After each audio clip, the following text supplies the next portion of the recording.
मानव mobile सत्संग का 216वां दिन। आज का प्रसंग है कारागार एक शिक्षालय। नागपुर के कारागार में किया गया एक स्वामी जी द्वारा किया गया प्रवचन। जब तक परमात्मा की प्राप्ति न हो जाए तब तक सभी जीव कैदी हैं। आप ऐसा न समझें कि हम बड़े नीचे दर्जे के हैं, हम सभी परमात्मा की संतान हैं। जैसे आप इस कारागार में पराधीन होकर आए हैं, स्वाधीन होकर नहीं आए, ऐसे ही हम सब के सब इस संसार में पराधीन होकर ही आए हैं और यहाँ आकर अपने अपने किए हुए कर्मों का फल भोगते हैं। जब तक कर्मों के परतंत्र होकर उनका फल भोगते हैं तब तक हम कैदी ही हैं। मनुष्य योनि ही ऐसी है जिसमें आकर मनुष्य परमात्म तत्व को प्राप्त कर सकता है, सदा के लिए स्वाधीन हो जाए, पराधीनता सर्वथा मिट जाए। इसके लिए ही मनुष्य शरीर मिला है। इसमें सुख और दुख दो तरह के भोग होते हैं। सुख के भोग में मनुष्य समझता है कि मैं स्वाधीन हूँ और दुख के भोग में वह समझता है कि मैं पराधीन हूँ। परंतु यह बेसमझी की बात है। अगर हम सुख के भोग में स्वतंत्र होते तो फिर सुख ही सुख भोगते, दुख भोगते ही नहीं। परंतु ये अपने हाथ की बात नहीं है, हमें सुख और दुख दोनों ही भोगने पड़ते हैं। दुख के भोग में एक विलक्षण बात है, सुख के भोग में तो अपने पुण्यों का नाश होता है, पर दुख के भोग में पापों का नाश होता है। आप यहाँ पापों का नाश करने के लिए आए हैं। कोई न कोई पाप होता है तभी मनुष्य कैद में आता है। कैद की जितनी अवधि है उतनी अवधि तक कैद में रहने पर उसके पाप नष्ट होते हैं और पाप नष्ट होने से वह पवित्र बनता है। इसलिए अब आपको और हमको सबको चाहिए कि दुखों से छूटने के लिए पाप, अन्याय, दुर्गुण, दुराचार, शास्त्र मर्यादा से विरुद्ध कोई काम न करें। इस बात की शिक्षा यहाँ आपको क्रिया रूप से मिलती है। यह कारागार एक शिक्षालय है। इसमें यह शिक्षा मिलती है कि अब आगे ऐसा पाप नहीं करेंगे। संसार मात्र में बीमारी से, घाटा लगने से, अपमान होने से, निंदा होने से जो दुख होता है वह दुख शिक्षा देने के लिए होता है कि हमने कभी न कभी पाप किया है, उसी का फल यह दुख है। इसलिए अब आगे कोई पाप नहीं करेंगे। यह शिक्षा लेनी चाहिए। पुराने पापों का फल भोगने से वे पाप नष्ट हो जाते हैं। पाप नष्ट होने पर हम शुद्ध निर्मल हो जाते हैं।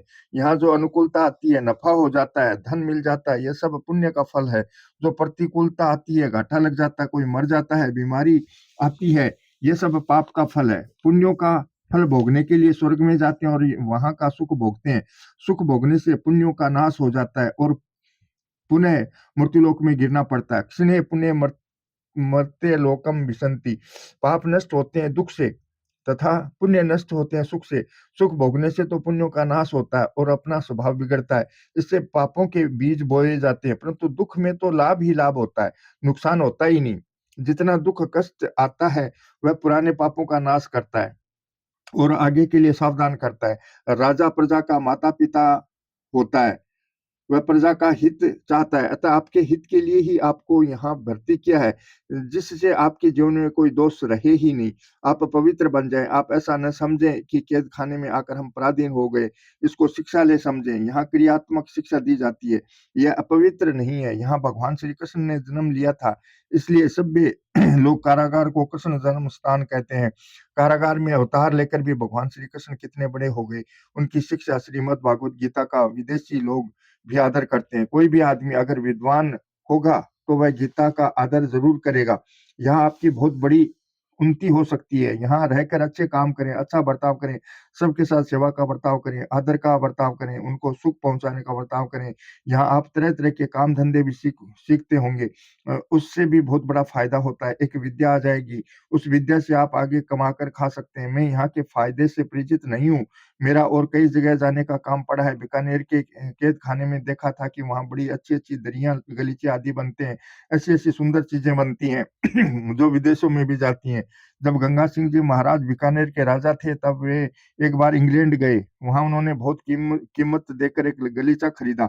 वहाँ से वापस आकर उन्होंने बीकानेर जेल में गलीचा बुनवाई पर जो अफ़सर था उसको बुलाकर कहा कि देखो ऐसा गलीचा अपने यहाँ भी बनवाओ।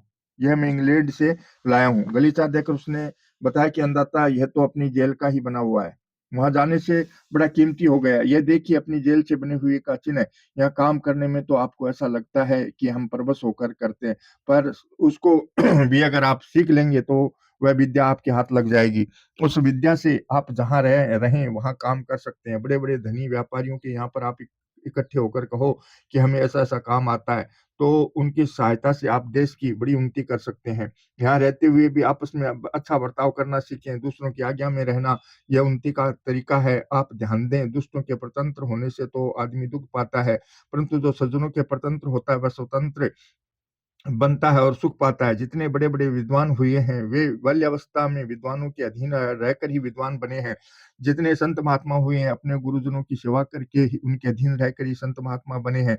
बड़े ऊँचे दर्जे के महापुरुषों ने भी बचपन में परतंत्रता को स्वीकार किया है। सज्जनों की, हितैषियों की जो परतंत्रता होती है, वह स्वतंत्रता को देने वाली होती है, परंतु जो अपनी इंद्रियों के और मन के वश में होते हैं, वे परतंत्र ही रहते हैं। उनको बार-बार नरकों में जाना पड़ता है, बड़े-बड़े कष्ट पाने पड़ते हैं। इसलिए इंद्रियों को तथा मन को वश में करके अच्छे कामों में लगे रहना चाहिए। इंद्रियों के, मन के भोगों में वश में होने से अभी तो स्वतंत्रता दिखती है, पर आगे परतंत्रता आ जाती है। यह स्वतंत्रता में भी परतंत्रता है, सज्जनों की परतंत्रता में भी स्वतंत्रता है। अच्छे आचरण करो, अच्छे गुण सीखो, अच्छे भाव सीखो, अपने जीवन को सदा ही पवित्र बनाओ।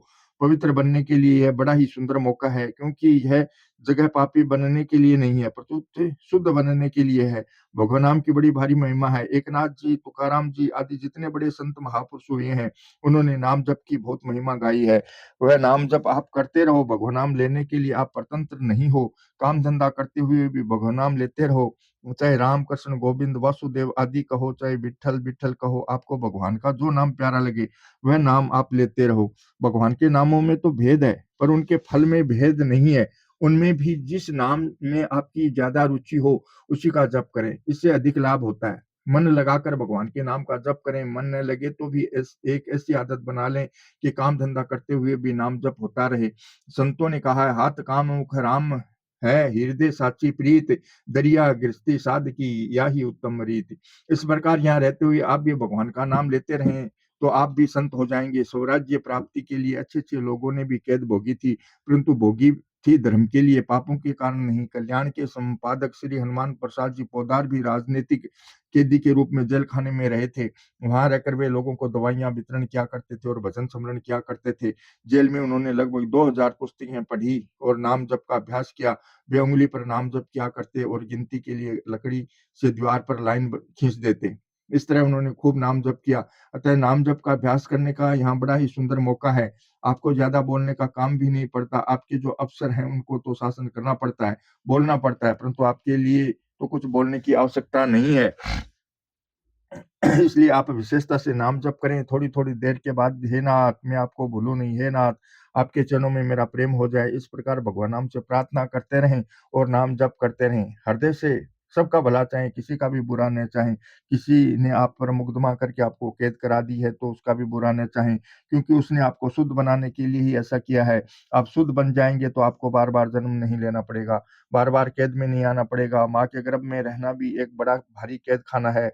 वहाँ जीव बड़े कष्ट से रहता है, बहुत दुःख पाता है, परंतु पापों के कारण वहाँ बार-बार आना पड़ता है। इसलिए कारण को ही मिटा दो, तो कार्य अपने आप मिट जाएगा। भूला भावे कुत्ते शाखा, जब मूल ही कट जाएगा तो शाखा कैसे निकलेगी?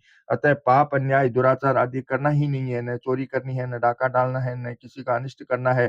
तन से, मन से, वचन से जो दूसरों को दुःख देता है, उसको दुःख पाना ही पड़ेगा। ये एकदम सच्ची बात है।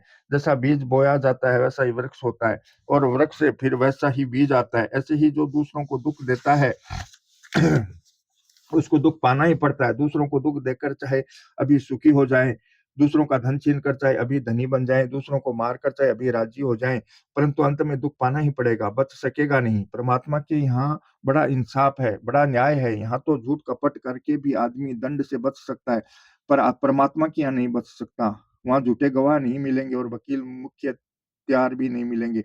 वहाँ तो अपने किए हुए के अनुसार दंड भोगना पड़ेगा। आप थोड़ा-सा ध्यान दें, जैसे पंखा चलता है, बत्ती जलती है, लाउड स्पीकर से आवाज़ होती है, ये सब काम बिजली से होते हैं।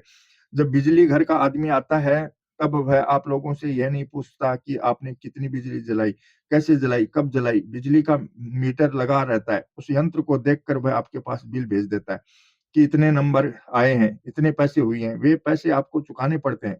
इसी तरह से हम जितने मनुष्य हैं, उनके भीतर भी एक मीटर रखा हुआ है।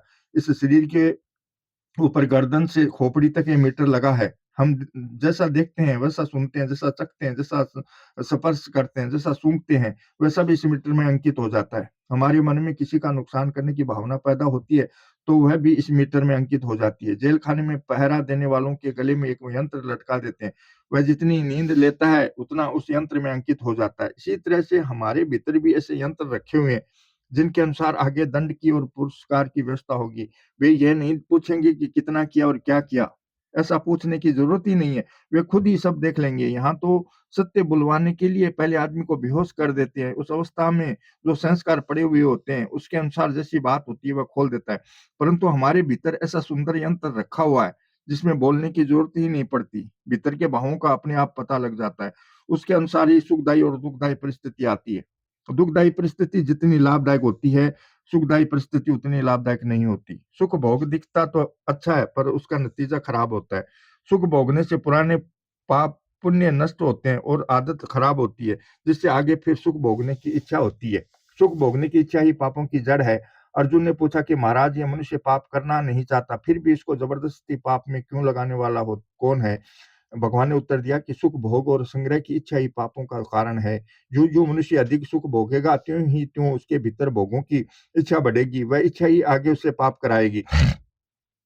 पुण्यों का फल सुख भोगने से पुराने पुण्य नष्ट होते हैं और सुख भोग की इच्छा पैदा होने से पापों का बीज बोया जाता है, जिससे वह पापी बनता है। इसलिए सुख भोग में लाभ नहीं है, परंतु दुख भोग में बड़ा भारी लाभ है। एक तो पुराने पाप नष्ट होते हैं और एक भोगों से उपरति होती है कि भोगों के लिए हमने अमुक अमुक काम किए हैं, इसलिए दुख भोगना पड़ा। अतः अब ऐसा पाप नहीं करेंगे। यह भाव होने से वह शुद्ध हो जाता है। यह बात देखी हुई है कि कोई आदमी बहुत ज्यादा बीमार हो जाता है, तो बीमारी से उठने पर उसका